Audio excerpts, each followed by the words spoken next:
In reading Gerald Massey's work, he clearly shows earlier civilizations had a connection to nature, especially in Egypt.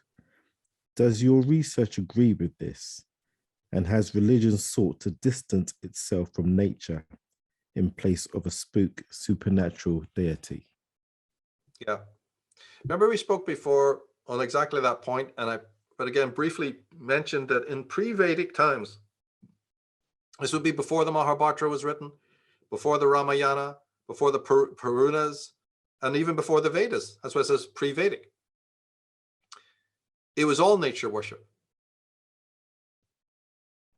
It was nothing but nature worship, for the simple reason that it's the most pragmatic. If you don't worship nature and microscopically, as the brilliant Gerald Massey speaks in his books, the microscopic observation of nature,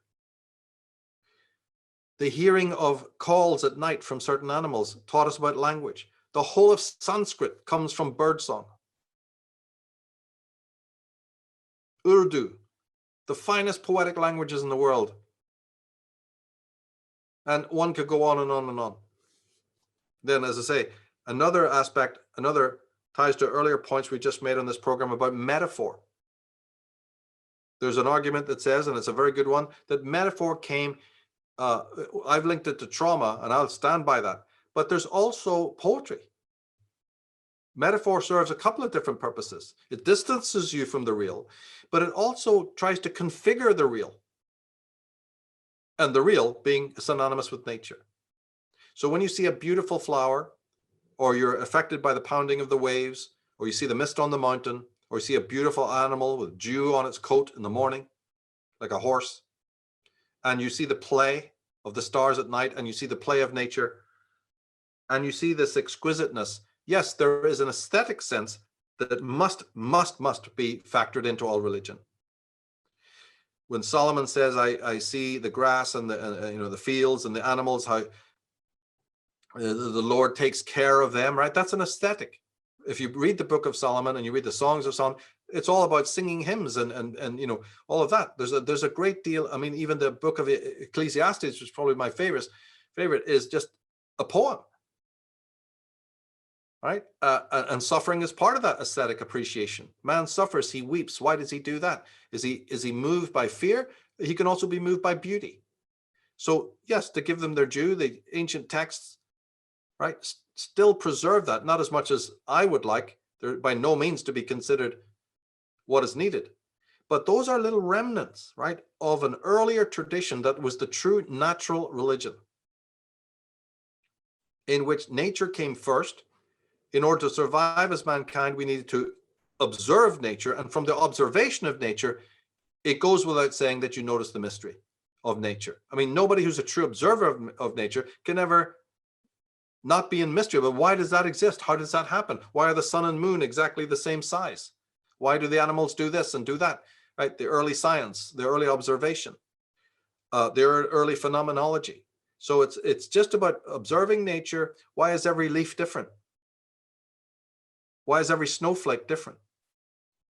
There's not even a tree or a flower or a nut or a leaf that is not an individual. You see, so certain concepts that we would only get later on are coming originally from nature, even the concepts of individuality. And yet, at the same time, the concept of collectivity is there for the eye that wants to see it that way. You know, like they say, you don't see the wood for the trees. So nature has a peculiar dichotomy, a dualism, in which there's an emphasis on the individual. And by God, it's a tremendous one when you really start focusing on it. But there's also this, well, it's just a forest. They all look the same to me. So something's messing with our minds here, right? And so ancient man had plenty to work out. And so whether it was in northern climes, this is the part Gerald Massey leaves out, but it's okay because he's giving you a meticulous understanding of how crickets and locusts and butterflies and insects were minutely observed. And from that observation, you couldn't get to the stellar observation really without that, because the rudiments of measurement, the rudiments, the Egyptians used to measure off their acres and cubits and all of this. And all of this comes out about how animals mark off their territory. How does the termite, not one hill is a certain distance from another termite hill. Why that distance and not some other? why does this animal like to cohabitate, near a water or near another animal, but these other ones don't like that? Right. So ideas of measurement and territory and animal behavior led to the idea later that you'd be able to even calibrate the heavens and separate constellations and all of this. So all of this is connected, and all of it is nature. After all, the stars are natural, aren't they? So it's these observations that then became our knowledge of the seasons, which has to change in different climes. Your knowledge of the seasonal calendar in Egypt is way different than it's going to be in France, because the temperature is different, the climate, everything's different. So all of it was sort of codified, and then it was, idiosyncratic to the different place. So there's always a morphing. Certain gods will be worshipped more than others. Bacchus, Dionysus, revelry.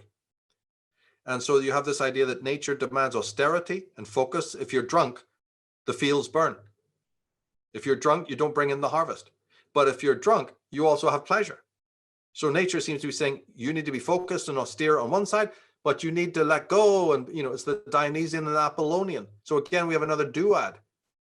But if I go too much towards one side or the other, I lose my sanity. I can't go towards the completely stoic and withdrawn and anti-natural and sort of heady and intellectual and, in my ivory tower. That doesn't work because I lose my roots in nature.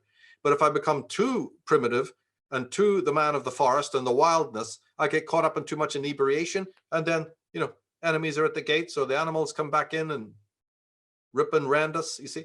So man learned balance. His character is rooted in nature.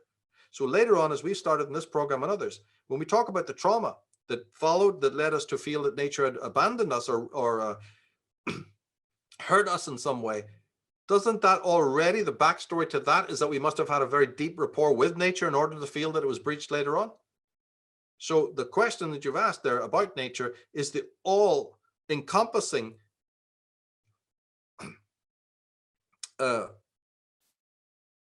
parameter that when we talk here about trauma and how that created a psychology and that created world authority and dominion and new world order, that has to be framed in the larger biospheric, what Erich Fromm called biophilia. You get the necrophilia because there's a greater reality called biophilia. And that's why there's also solutions. Otherwise, everything we're talking about would just be, oh my God, we're up a cul-de-sac of darkness and that's it. No, get back to the biophilia. The necrophilous elements, whether it's in thinking or dogma or religion or belief, is always you can step out of it. And when you do, you're back to the original biophilia. And that is back to that nature worship, pure and simple, that got canalized into the awful nonsense. And so many people cleverly, I don't know if it was Robert Graves or somebody else, but there's been scholars out there that interpret the entire book of Genesis and the fall of man entirely based on this. I think Gerald Massey does. Fall from nature, fall from that which is natural. That the fall from the Garden of Eden, as a metaphor, was the fall from the natural way. And well, when you think of the 5 or 6 extinction phases we've all gone through, yeah, there might be something to that, right? We really treat nature with such care and love, don't we? Well, that's a hatred of it. If it's not care and love, then it must be the opposite. Wordsworth's, we murder to dissect. Well, why would you want to do that? So there's a breach. There's a disconnect between you and the natural order now. Could that be the cause of all pathology? There are many a psychologist and a philosopher out there who go, it is. Read Theodore Roszak, Where the Wasteland Ends. Jacob Needleman, the list goes on. Owen Barfield. That you have broken, you're building oracles and churches and temples at the end of your frickin' street. What's that green stuff all around you? That's not an oracle of wisdom? That's not a sanctum? Well, clearly not. And this is east or west. Look at the east, how they mistreat animals. And in the west, we have this. So that's all born out of the trauma. That's all born out of the trauma. But the great scholars show you that in the pre-Vedic times, there was a worship, the Scythians and the Ainu and the pre-Vedic Arya. That's what they're called. It's actually a word that turned up in India, Aryan, but it was known in the West as well. But if you go to ask a scholar in India, what is an Arya, what is an Aryan, he'll basically tell you that they're the high ones. the great sages of old, who didn't worship supernatural deities.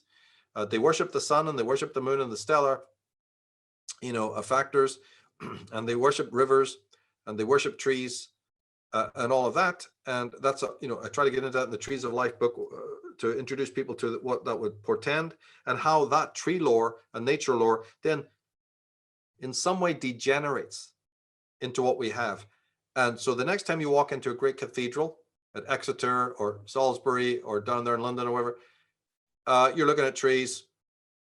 You're looking at the canopy of the trees. Thank you very much. Deliberately designed to represent the trees of old. And we're just starting, get the Trees of Life book and you'll be on an adventure like, and also then there's the tie-in to astrotheology. I show how the two connect in the most extreme way. And the people in charge, right? These pastors and these priests, the College of Cardinals, the bishops, all know about this. Every single thing of this tree lore they understand, and they use it subliminally on us when they want to do mind games on us. It's also the secret societies use it. Absolutely incredible. And the royal family use it. It's tremendous research. If people want to go to that website and just check it out, they'll see what I mean.